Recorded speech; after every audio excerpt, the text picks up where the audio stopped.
ہمارے ہاں مشکل یہ ہو جاتی ہے کہ جب ہم افطاریاں بناتے ہیں اور بلاتے ہیں، نمازیں گواتے ہیں، عصر کی تو اس لیے لیٹ کرتے ہیں کہ پکانے میں وقت گزر جاتا ہے، تمام میں گزر جاتا ہے، مغرب اس لیے لیٹ کرتے ہیں کہ لگانے میں گزر جاتا ہے، عشاء اس لیے نہیں جاتے کہ تھک چکے ہوتے ہیں، اور اس تھکاوٹ کا اثر بعض اوقات پھر اگلے دن تک چلا جاتا ہے۔ روزہ اس لیے نہیں رکھوایا گیا کہ جب روزہ کھولیں تو اتنا کچھ کھا لیں کہ وہ سب کچھ روزے کی جو تاثیر ہے وہ ختم ہو کے رہ جائے۔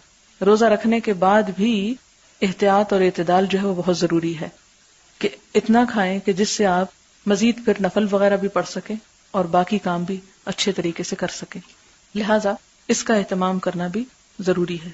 پھر اسی طرح یہ ہے کہ خاص طور پر ان لوگوں کا خیال رکھنا کہ جو غریب ہیں، یتیم ہیں، سب سے پہلے اپنے رشتہ داروں میں، اس کے بعد اور جہاں جہاں آپ جانتے ہوں جو بھی کرتے ہوں۔ اور اسی طرح یہ ہے کہ انسان نہ صرف یہ کہ کھانے پینے کا روزہ رکھے، اپنی زبان کو بھی تھوڑا سا روزے رکھوائے۔ چپ کا روزہ تو ہم پہ نہیں ہے فرض، پہلی امتوں میں تھا، وہ حضرت زکریا علیہ السلام کو کہا گیا تھا جن سے بات نہ کرنا، صرف اشارے سے بات کرنا۔ تو ہمیں اعتدال سکھایا گیا، یہ نہیں کہا بات نہیں کرو، لیکن یہ کہا گیا کہ غلط باتوں سے بچ جاؤ۔ روزہ دراصل سیلف کنٹرول ہے جو آپ کو بتاتا ہے کہ اگر حلال سے رک سکتے ہو تو تمہارے اندر اتنی قوت آ گئی کہ حرام سے بھی بچ سکتے ہو، لہٰذا ان چند باتوں کا بھی اہتمام ضروری ہے۔ کچھ سوالوں کے جواب۔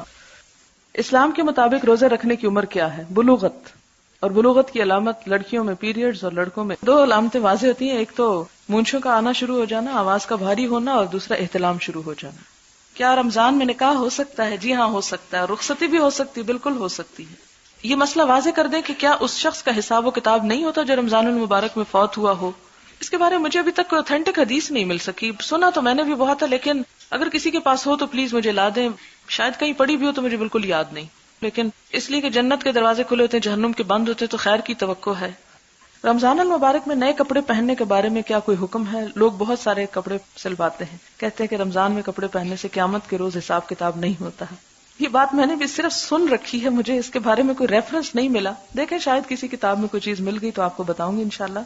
اسی وجہ سے درزیوں کے اوپر بہت رش ہوتا ہے اور بہت سے لوگ جینون کپڑے بھی نہیں سلوا سکتے۔ روزے فرض ہونے کے بعد سینما میں فلم دیکھتے تھے، وہیں باکس میں افطار بھی کر لیتے، یہ گناہ ہے، اس کا کفارہ کیا ہوگا؟ اس کی کفارہ تو صرف توبہ استغفار کافی ہے، جبکہ تعداد بھی معلوم نہ ہو، کیا کریں؟ پلیز جواب ضرور دیجیے۔ اس میں یہ کہ روزے کی قضا تو کرنے کی ضرورت نہیں ہے، یعنی دوبارہ روزہ رکھنا نہیں ہے، روزہ تو ہو گیا، یعنی اس کا جو قانونی تقاضا تھا وہ پورا ہو گیا، لیکن یہ ہے کہ جیسے پہلے بھی بات ہوئی تھی کہ روزہ صرف پیاسا رہنا یا بھوکا رہنے کا نام نہیں ہے، نگاہوں کا بھی روزہ ہوتا ہے، اور اسی طرح باقی اعضاء بھی روزے سے ہی ہوتے ہیں۔ تو اگر آپ روزہ رکھ کے فحش مناظر دیکھ رہے ہیں تو اس سے روزے میں یقیناً خلل پڑے گا۔ اب وہ قانونی طور پر تو روزہ پورا ہو گیا، لیکن وہ جو ماضی میں ہو چکا سو ہو چکا، اس پہ اب توبہ ہی کافی ہے، اور آئندہ اس سے پرہیز کیا جائے، تقویٰ برتا جائے۔ سوال ہے کہ اگر روزہ مکروہ ہو جائے تو کیا اسے دوبارہ رکھنا ہوگا؟ نہیں، ثواب کم ہو جائے گا۔ اگلا سوال ہے، جب حکومت اعلان کر دے کہ چاند نظر آ گیا تو کل روزہ رکھا جائے گا، اور ایک پارٹی یا ایک فریق کہہ چکے ہمیں نظر نہیں آیا اس لیے ہم کل کی بجائے پرسوں روزہ رکھیں گے، کیا ایسا کرنا جائز ہے؟ میرے ایک کزن ہے جو ایک خاص جماعت سے تعلق رکھتے ہیں، ان کے امیر کو چاند نظر نہ آیا، لہٰذا انہوں نے بھی پہلے دن کا روزہ نہ رکھا۔ اس سے آپ جماعتوں کا جو مزاج ہے، یہ جماعتوں کی وجہ سے جو مسلمانوں میں تفرقہ بازی ہو رہی ہے، اس کا اندازہ لگا سکتے ہیں کہ اطاعت کس امیر کی واجب ہے، جس کے ہاتھ میں پورے ایک خاص علاقے کا نظم ہے یا ایک خاص ملک کا یعنی حکومت ہے، اس وقت وہی امیر ہوتا ہے، اور اسی کی یہ جو ووٹ آپ دیتے ہیں ایک طرح سے بیعت ہوتی ہے اس کی، اور میجورٹی کا ایک فیصلہ ہوتا ہے، چاہے وہ غلط ہے یا صحیح، اس سے میری اس وقت بحث نہیں، لیکن جب ایک شخص سلیکٹ ہو جاتا ہے تو اس کے بعد پھر آپ پر لازم ہو جاتا ہے کہ معروف میں صحیح باتوں میں آپ اس کی بات مانیں، اگر وہ منکر کرتا ہے تو پھر آپ اس کا خلاف کر سکتے ہیں۔ آپ دیکھیں کہ کیا آپ پاکستان میں کوئی ایک شخص ایسا ڈھونڈ سکتے ہیں جس پر 100% سب متفق ہو؟ نہیں ہو سکتے، یہ ہو ہی نہیں سکتا، نہ تاریخ میں کبھی ہوا ہے۔ ہاں، اللہ کے رسول صلی اللہ علیہ وسلم ایک ایسی ہستی ہو سکتے ہیں کہ جس پر تمام اہل ایمان جو ہے متفق ہو، لیکن یہود و نصارہ اور منافقین نے ان کو بھی بہت ستایا اور جگہ جگہ بغاوتیں کرتے رہے۔ بنو قریظہ نے جس طرح خلاف ورزی کی معاہدے کی، وہ بھی آپ کے سامنے ہے، پڑھا ہوگا یا پڑھیں گے، تو یہ ہمیشہ سے ایسا رہا ہے۔ لیکن ہونا کیا چاہیے کہ جب اکثریت ایک چیز پر متفق ہو جائے تو پھر اس ڈسپلن کو فالو کرنا چاہیے، کیونکہ اگر ایک ملک میں 10 جماعتیں ہیں یا 20 جماعتیں اور ہر امیر اپنے جماعت کو لے کے جا رہا ہے تو اس نے امت کے جو مشترکہ کاز ہے یا اتحاد ہے اس کو شدید نقصان پہنچایا. اور اس قسم کے شذوذ جو ہیں اور اس قسم کی باتیں جو ہیں وہ زیب نہیں دیتی.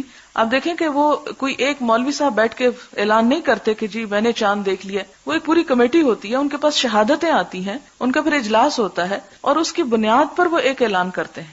اور اگر آپ کو اس پر اعتراض ہے تو اس کی تبدیلی کے لیے کوئی مشورے دیں کہ ہمیں ان پر اعتماد نہیں ہے. لیکن جب ایک اجتماعی فیصلہ ہو جاتا ہے تو پھر اس طرح کے کام نہیں کرنے چاہیے, کیونکہ ہم میں سے ہر شخص میں اتنی ہمت کہاں کہ وہ خود چڑھ کے دیکھے. اتنی مصروف زندگی کوئی بھی نہیں دیکھ سکتا. اگر بستی میں ایک یا دو آدمی بھی دیکھ لیں تو ان کی شہادت کافی ہے. یہ نہیں کہا گیا کہ اگر ساری بستی چاند دیکھے تو پھر روزہ رکھا جائے گا. جب حضور صلی اللہ علیہ وسلم نے یہ فرمایا کہ اس کے دیکھنے سے روزہ رکھو اور اس کے دیکھنے سے ہی افطار کرو, یعنی عید مناؤ, تو اس کا یہ مطلب نہیں کہ تم میں سے ہر شخص لازم ہے کہ دیکھے اور جس کو چاند نظر نہیں آیا وہ روزہ ہی نہ رکھے. نہیں, اگر اس میں کوئی بھی عاقل بالغ مسلمان جس کے سچائی پہ تم لوگ متفق ہو, اگر وہ کہتا ہے تو اس کی وجہ سے سب کے اوپر روزہ جو ہے وہ لازم ہو جائے گا.